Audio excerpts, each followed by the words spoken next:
In part 3 of Monte Carlo integration, we're going to consider integration in 3 dimensions. We're going to look at a triple integral of a function over a unit sphere.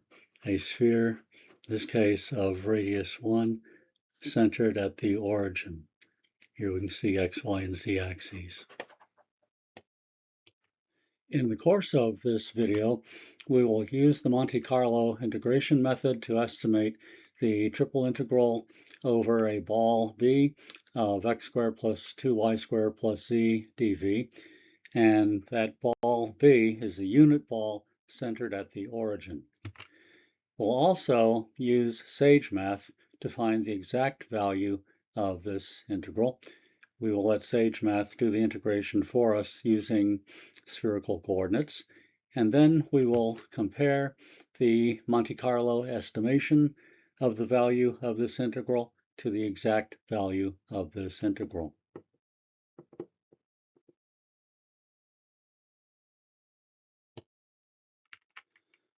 So we want to look at this triple integral of this integrand dv, and we're going to use the Monte Carlo approach. So let's get an idea of what we're going to do. First of all, we're going to let B be the unit ball, which is a sphere of radius 1 plus the interior of that sphere, and it's centered at the origin. So here's a picture of that ball. We're going to randomly choose points from a 3-dimensional uniform distribution on minus the cube, minus 1 to 1 cubed. That will mean that the x values will go from minus 1 to 1, the y values will go from minus 1 to 1, and the z values will also go from minus 1 to 1. And the set of those points then is going to be in this cube.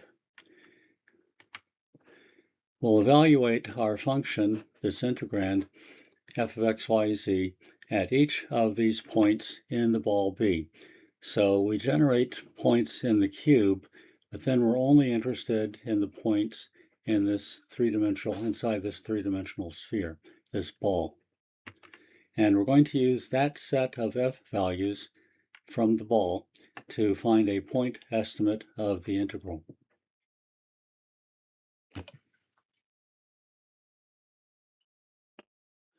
So here's an illustration to help us see what we're going to do. We have this sphere, and on the x-axis it goes from minus 1 to 1, on the y-axis from minus 1 to 1, and on the z-axis from minus 1 to 1. And since this sphere is centered at the origin, this ball is centered at the origin with radius 1, this ball does fit completely inside this cube. Once we generate points, we're going to generate points in this cube.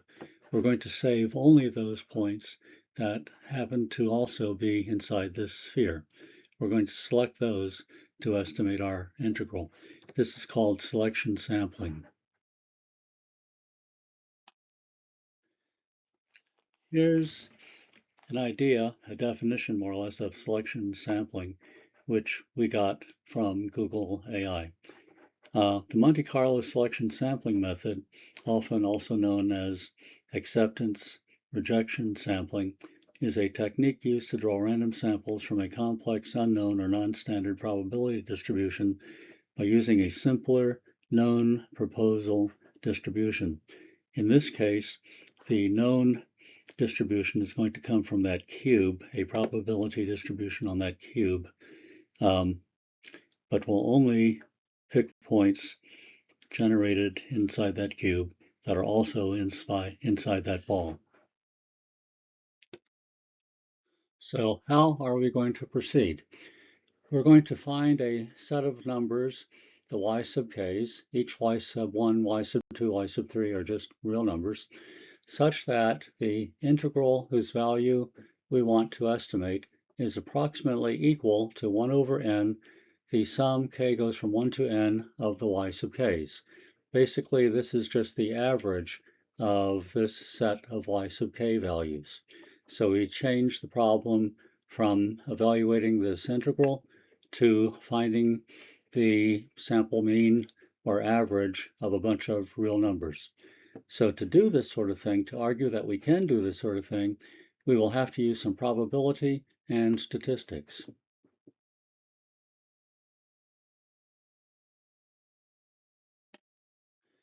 Let's discuss the probability density function. The uniform distribution inside the ball will have the following probability density function. For every point with coordinates x sub 1, x sub 2, and x sub 3 in B, P of that point with these coordinates is just equal to 1 over the volume of B. In our problem, remember that B is a unit sphere centered at the origin. So it doesn't really matter what point we're looking at inside that ball B. The value of P is always going to be this. That function P is a constant function inside that ball B. We can think of P outside the ball as having a value 0 if we wish. For each integer k, 1, 2, 3, 4, and so forth, let's let x sub 1k, x sub 2k, x sub 3k be the kth randomly selected point that's inside the ball B. So x sub 1, 1, x sub 2, 1, x sub 3, 1, for instance, would be the first point that we got that was in the ball B. We're not interested in counting the ones that are outside the ball B, but inside that cube. Only the points that are inside that ball B, of radius 1, centered at the origin. Let's suppose we have all of these points, and they follow some probability distribution since we're picking them randomly. Actually, it'll be a uniform distribution, I guess. Let's let the random variable x represent the population from which this random selection was made. So if we take the sample mean of these points, that would give us an approximation of the expected value of this random variable x. The sample variance of this set of points would estimate the variance of this random variable x, and so forth.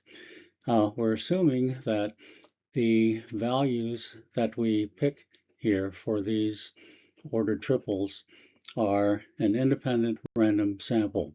So what you pick as the kth one, for instance, does not affect what you pick probabilistically, what you pick for the k plus first point. So now we're ready to define the y sub k's. Let y sub k be f of 1k, 2k, 3k divided by the density function p at that point 1k, 2k, 3k.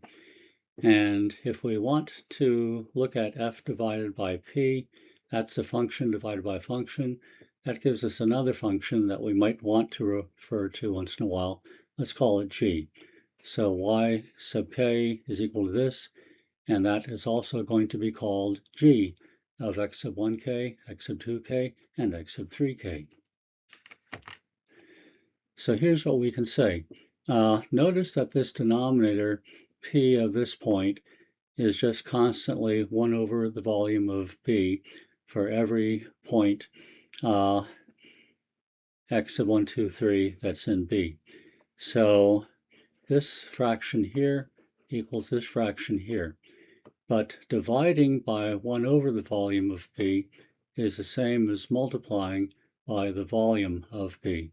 So y sub k can also be written as f of x sub 1k, x sub 2k, x sub 3k times the volume of B. This is an important formula because y sub k, we're going to take the average of them to estimate the integral, and it is given by this formula involving the integrand of that integral and the volume of B. This almost looks like we're working with the average value of a function f. It's kind of similar. So let's let y be a random variable that has the same distribution as the population from where the y sub k's came from. The x sub k's were generated using a uniform distribution. The y sub k's were computed from the x sub k's. So basically what we have then is this random variable y is equal to that function g that we defined before of x.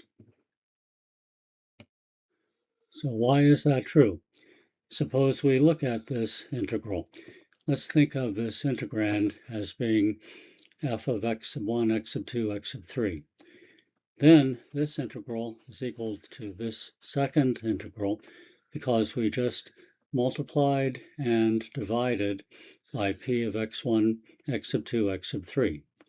But then this fraction is what we called g of x sub 1, x sub 2, x sub 3 times p. Okay, so then we have this triple integral of g of this point times the density function of this point dv. That's just the definition, more or less, of the expected value of g of x. But g of x is y, and so this is equal to the expected value of y.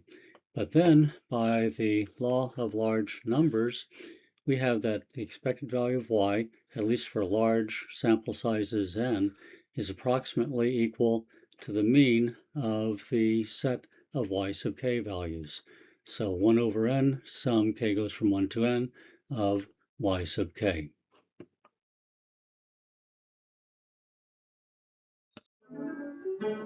So we just saw this string of equal things, approximately equal things up here. And so let's see what we can say from this. Over here, I'm going to write that as the triple integral over that ball of the function f evaluated at x, y, and z dv. And then that's going to be approximately equal to this thing over here, g 1 over n, sum of the g's of these. But g's whiz, let's remember that g is equal to f of this point times the volume of that solid ball B. And wait another minute.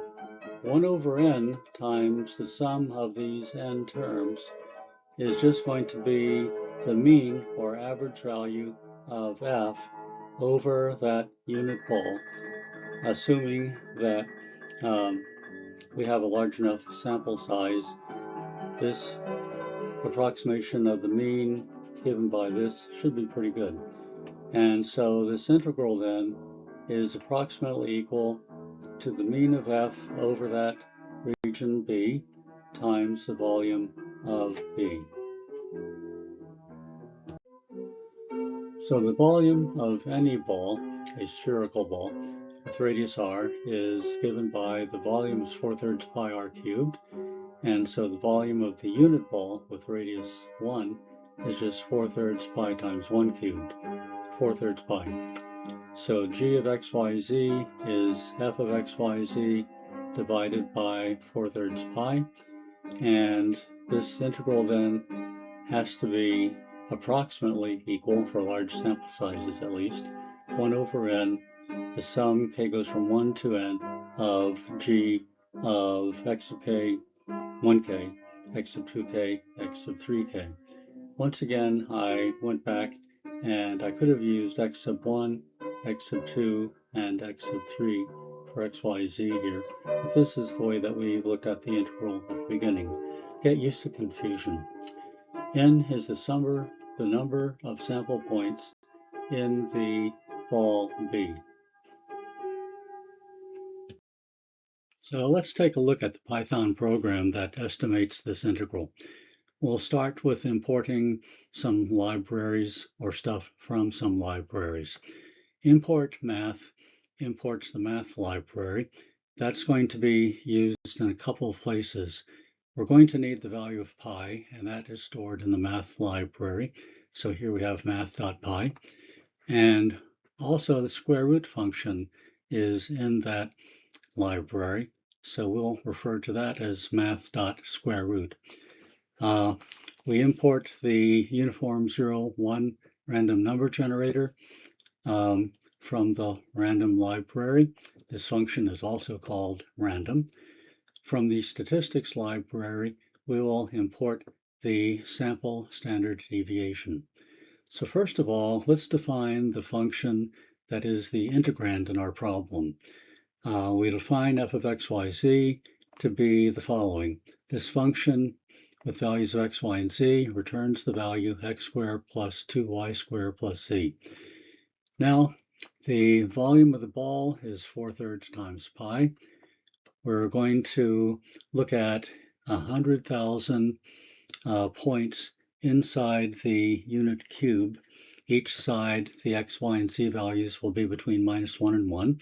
So each side of the cube has length 2. F list is going to be initially empty, and it's going to store a list of function values.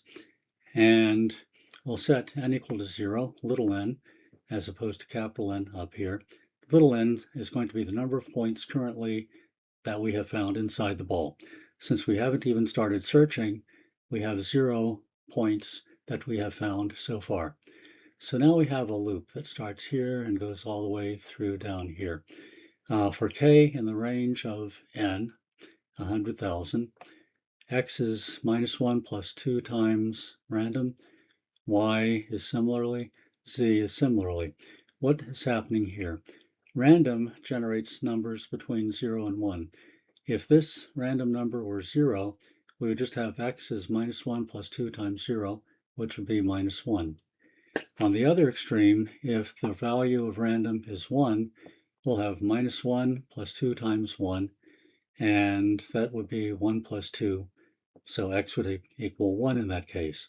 So this computes a random number somewhere between -1 and 1 uniformly. Similarly for y, similarly for z. Now, if x squared plus y squared plus z squared is less than or equal to 1, if this randomly generated point is inside that ball, then we add f of x, y, z, this function evaluated at x, y, z, into the list which we called f list. And we also, in that case, increase lowercase n by 1 to keep track of how many points we have found in the ball so far. Now, let's calculate I, which is going to be the estimate of the integral.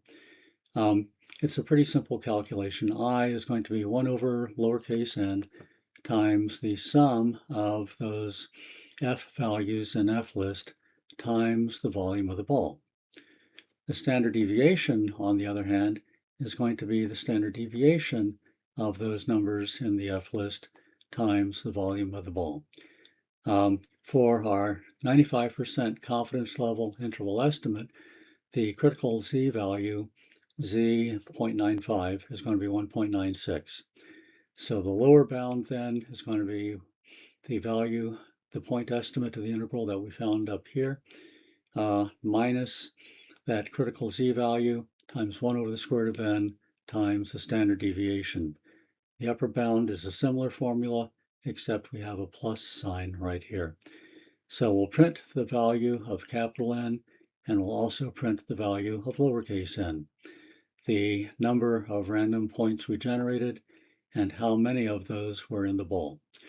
Then we'll print the approximate value of the integral, which was stored in I, which was calculated up here. And we'll also print the 95% confidence level interval estimate, which is going to be the interval with the lower bound and the upper bound that we found over here. And then finally, I guess this line kind of rubbed over to here.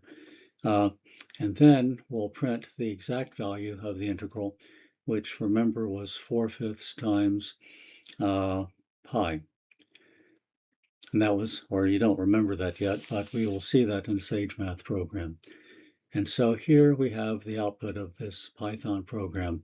The values of capital N, 100,000, 5,000, 52,337 points were inside the ball. The approximation of the integral, the point estimate, is 2.50331. the 95% confidence level interval estimate goes from 2.48722 up to 2.5194. The exact value of the integral calculated by SageMath turns out to be 2.5132. And as you can see, this number, 2.51, is between, well, actually, this was 2.5132. And the interval we had went from 2.4872 up to 2.5194. So this was barely inside this interval estimate that we found. We would expect that if we ran this program many, many times, about 95% of the time, we would get an interval estimate here that actually contains this exact integral value.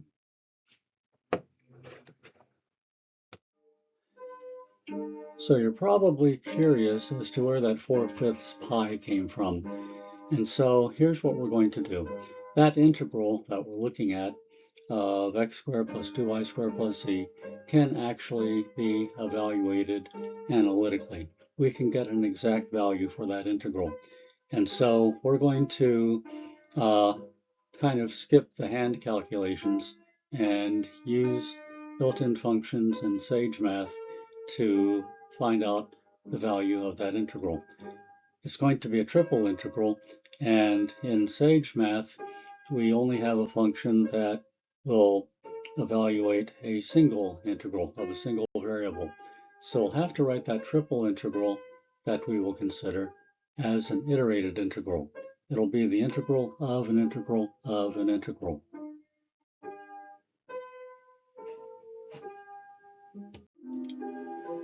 So let's see what SageMath can do for us in calculating this integral.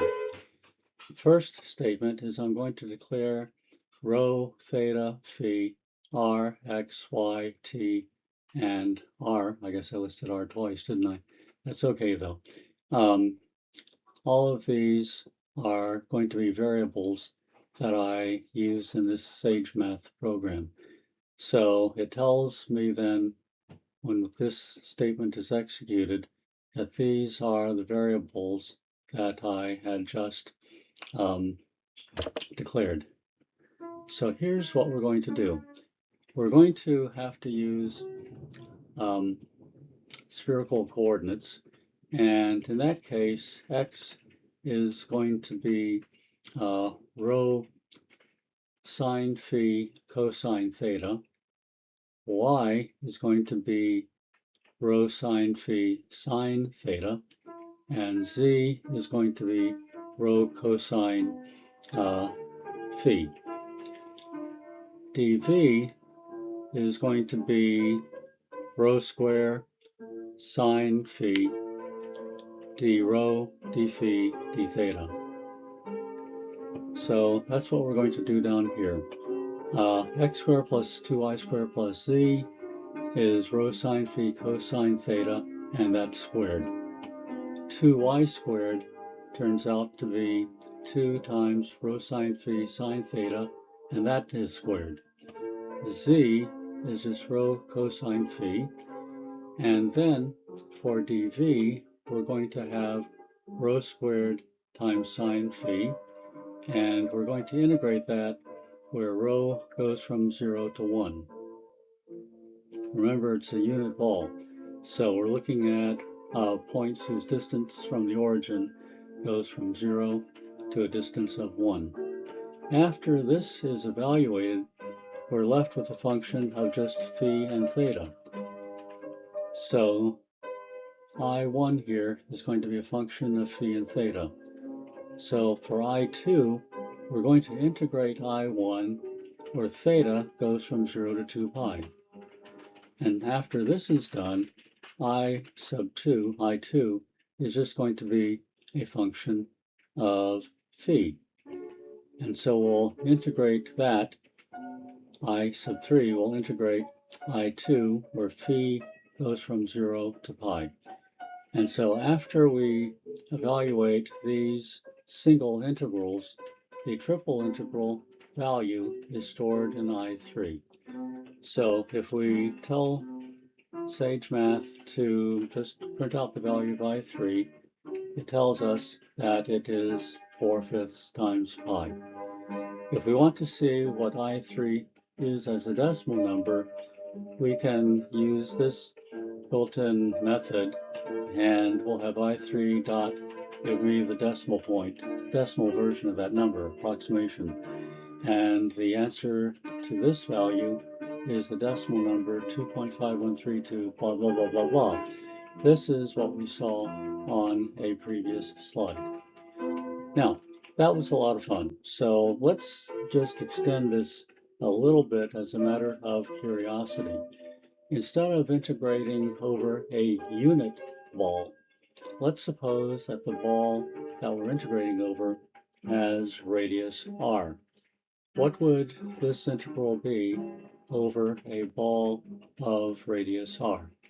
Well, instead of integrating rho going from 0 to 1 here, we would integrate rho going from 0 to r. And then the equations or statements that we have here for integrating with respect to theta and with respect to phi would not change at all. So the only thing that changes is right here. These two are the same as what we have here. And when we tell SageMath to print the value of I3, in this case, we get 4/5 times pi times r raised to the 5th power. Now, if we compare that with what we have up here, this was for a ball of radius 1. So if you let r be 1 here, you'll just have 4/5 pi times 1 to the 5th, which gives us the 4/5 pi here. So just as a little side calculation, this looked like it might be interesting to see. So from this problem, where we used Monte Carlo integration and a Python program, plus a backup SageMath program, what we saw was possibly the following.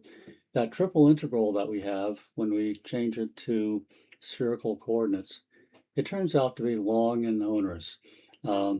I did this by hand, and I think it turned out to be about 3 pages long for me.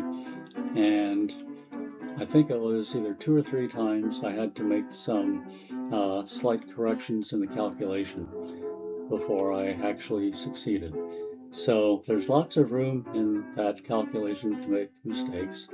You might like to try it. It's a good problem in integration using spherical coordinates. But as we just saw, SageMath will evaluate that integral and save us a lot of fuss. The other thing we should notice is that the Monte Carlo integration scheme that we used was really straightforward. We did not have to change anything to spherical coordinates. We just came up with a way to randomly pick points in that unit ball, and we used sums from that point on to approximate means. So to find, what we did then was found the value of the f of x, y, z values for the points f of x, y, z that were randomly selected from that ball. And then we multiply that estimated by the volume of that ball. And that was easy to code in Python.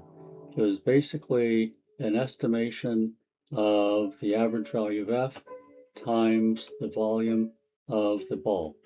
And for the volume of the ball, we didn't even have to know the formula for that because that was done by Monte Carlo integration more or less also. So what we see here is that the Monte Carlo integration scheme was fast and easy, not messy at all, and it gave us an answer that was very close to the exact answer that we got by SageMath. I hope that you enjoyed this and you found it instructive. Have a good day.